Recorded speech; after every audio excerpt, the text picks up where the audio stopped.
बिस्मिल्लाहिर्रहमानिर्रहीम। आज हम ब्यूरोक्रेसी के बारे में पढ़ेंगे और ये पॉलिटिकल साइंस का लेक्चर है और सिविल सर्विसेज एग्ज़ाम के लिए है। आप इस वीडियो को पूरा देखें ताकि आपको ब्यूरोक्रेसी का जो कंसेप्ट है वो पूरी तरह से क्लियर हो सके।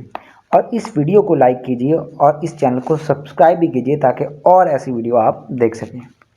तो ब्यूरोक्रेसी क्या है? ब्यूरोक्रेसी एक नॉन इलेक्टिव गवर्नमेंट ऑफिशियल्स होते हैं, उनकी एक बॉडी होती है, यानी group of non elective government officials. और वो जो बॉडी होती है नॉन इलेक्टिव गवर्नमेंट ऑफिशियल्स की, उसका काम पॉलिसी मेकिंग होता है, यानी गवर्नमेंट में बैठ के पॉलिसी को मेक करना।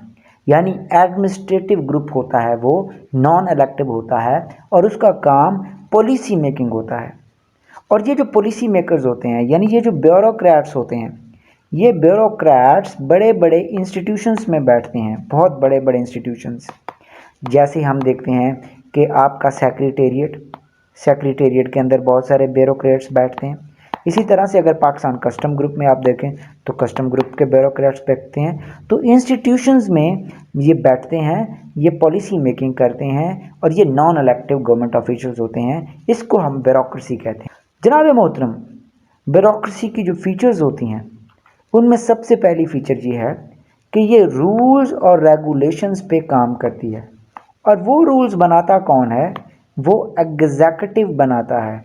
आपका जो इलेक्टेड मेंबर्स होते हैं, पॉलिटिशियंस होते हैं, वो क्या करते हैं? वो इन रूल्स का क्रिएशन करते हैं और इन रूल्स को लेटर और स्पिरिट में ब्यूरोक्रेट्स फॉलो करते हैं। उसके साथ साथ जो ब्यूरोक्रेसी होती है उसमें हिरार्की ऑफ अथॉरिटी होती है। अब अथॉरिटी क्या है?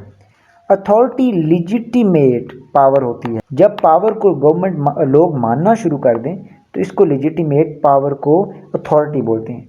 तो हिरार्की ऑफ अथॉरिटी होती है। मिसाल के तौर पे किसी भी डिपार्टमेंट का डीजी के बाद एडिशनल डीजी होता है और उसके नीचे और लोग होते हैं जो काम करते हैं। तो इनका एक लेवल होता है, ये सबसे ज़्यादा पावरफुल होता है, ये उससे कम पावरफुल और ये उससे कम पावरफुल। तो हिरार्की ऑफ अथॉरिटी होती है, सबसे ऊपर वाले की अथॉरिटी ज़्यादा होती है।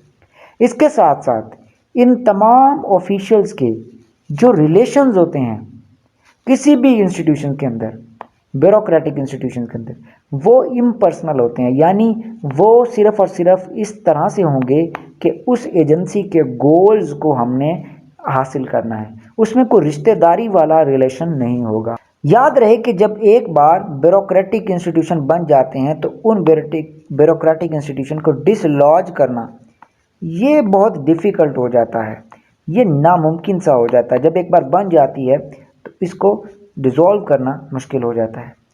फिर डिवीज़न ऑफ लेबर भी होती है। अब ये डिवीज़न ऑफ लेबर क्या है? जनाब मोहतरम, जो डीजी होगा वो पॉलिसी बनाएगा, एडीजी क्या करेगा? वो डीजी की गैर मौजूदगी में उन गोल्स को हासिल करने के लिए काम का जिम्मेदार होगा। और एडीजी के नीचे क्या होंगे? डिफरेंट ऑफिशियल्स होंगे और हर एक ऑफिशियल का एक ख़ास काम होगा जिसको वो सर अंजाम देगा। इसको डिवीजन ऑफ लेबर बोल। अब फंक्शंस ऑफ ब्यूरोक्रेसी क्या है? सबसे पहला फंक्शन ब्यूरोक्रेसी का रूल्स और लॉज को जो कि लेजिस्लेचर की तरफ से बनाए जाते हैं उनको इम्प्लीमेंट करना है, यानी इम्प्लीमेंटेशन ऑफ लॉ।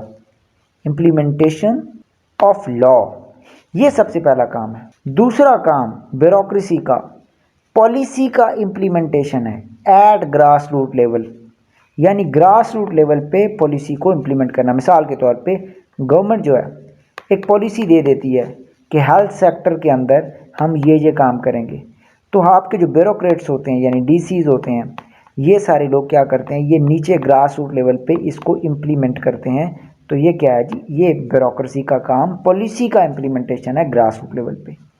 तीसरा काम क्या है ब्यूरोक्रेसी का? वो जनाब पॉलिसी मेकिंग है। जब आप ब्यूरोक्रेट एक सीनियर लेवल पे चला जाता है, एक सीनियर ब्यूरोक्रेट बन जाता है, तो फिर उसका काम इम्प्लीमेंटेशन नहीं होता पॉलिसी की, उसका काम पॉलिसी मेकिंग होता है। यानी वो पॉलिटिशियंस को एडवाइस देता है कि वो पॉलिटिशियन अच्छी पॉलिसी बनाए, क्योंकि ब्यूरोक्रेट्स एक्सपर्ट होते हैं अपने फील्ड के अंदर। चौथा काम पॉलिटिकल स्टेबिलिटी है। मिसाल के तौर पे हर 5 साल के बाद एक गवर्नमेंट घर चली जाती है तो ब्यूरोक्रेट्स परमानेंट होते हैं, उनकी एक ख़ास एज होती है जिस पे वो रिटायर होते हैं। तो ब्यूरोक्रेट्स क्या करते हैं, उनकी एब्सेंस में बेसिकली लॉज को इम्प्लीमेंट करते रहते हैं ताकि स्टेबिलिटी रहे। अब ब्यूरोक्रेट्स जो होते हैं वो बहुत ज़्यादा पावरफुल होते हैं, तो उनकी पावर को कंट्रोल करना भी बहुत अहम होता है। तो उनकी पावर को कंट्रोल कैसे किया जाता है? कंट्रोल हम काउंटर ब्यूरोक्रेसी बना के करते हैं। अब काउंटर ब्यूरोक्रेसी क्या है?